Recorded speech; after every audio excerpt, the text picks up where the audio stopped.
అందరికీ స్వాగతం అండి. మనం ప్రతి ఆదివారం చెప్పుకునే కథల్లో భాగంగా ఈరోజు ఈ కథ.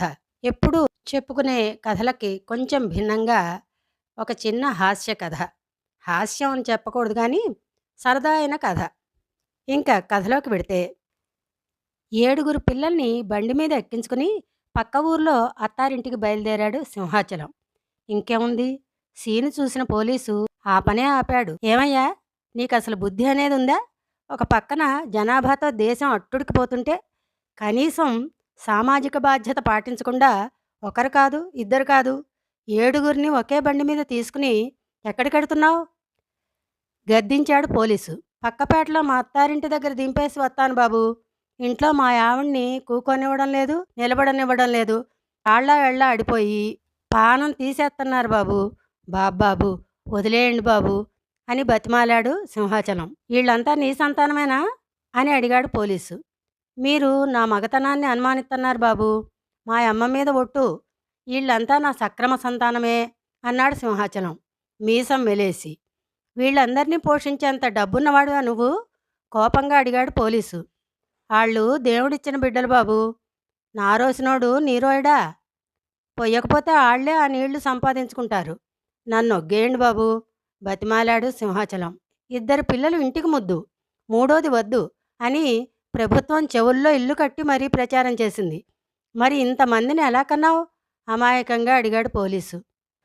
సింహాచలం ఎడమ చేత్తో బుర్రగొక్కుని, "ప్రభుత్వం మూడోది వద్దు అంది గాని, మూడొస్తే ఏం చేసేది సారూ?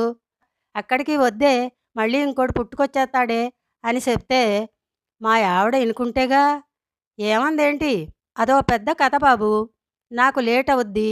అయినా సరే కారణం చెప్పి కదలాల్సిందే." హ్యాండిల్ పట్టుకున్నాడు పోలీసు. "అయితే మీ కర్మ" అని లోపల అనుకుని, "ఇనుకోండి" అని చెప్పసాగాడు సింహాచలం. "మా ఆవిడ 10 వరకు చదివి పాస్ అయిందండి.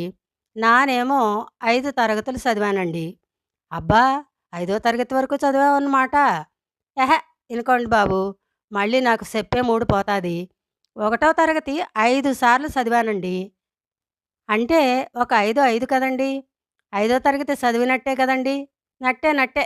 తర్వాత ఏమైందో చెప్పు." "మొదటి కాన్పులో ఏకో నారాయణ అంటూ మొదటోడు పుట్టాడండి.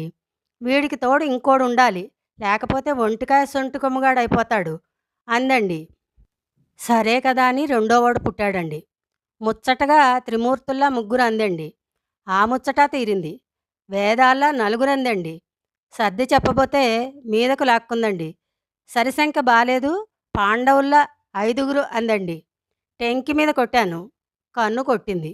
"ఆళ్ళెవరో షట్చక్రవర్తులంట, అలా పెరగాలి నా బిడ్డలు" అందండి. "ఆళ్ళు అయ్యారు, అరుస్తూ ఆరేంటి" అందండి. "సప్తఋషులు అయ్యారు, ఆళ్ళే ఈళ్ళు.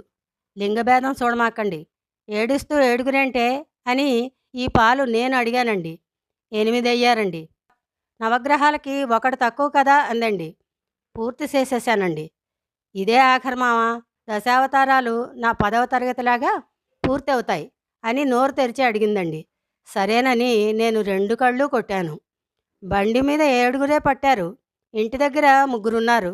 అది బాబు కథ."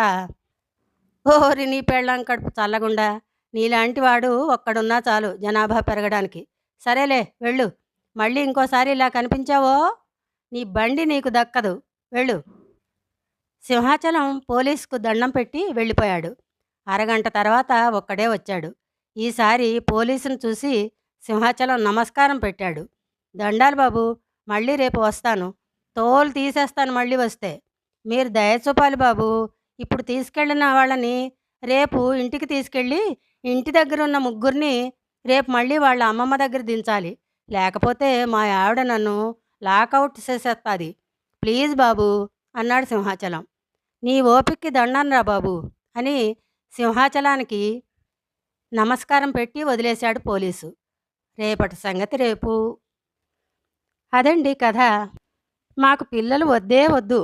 4, 5 కోట్ల రూపాయల డబ్బుంటే తప్ప మేము ఈ రోజుల్లో పిల్లల్ని కని పెంచలేం" అని తిప్పుకుంటూ చెప్తున్న జనరేషన్ ఉన్న ఈ రోజుల్లో 10 మంది కావాలని ఆవిడ అడగడం, ఈయన ప్రసాదించడం, ఏదో సరదాగా ఉంది. ఇది ఎప్పటి కథో మరి. మళ్ళీ ఇంకో వీడియోతో త్వరలో కలుద్దాం.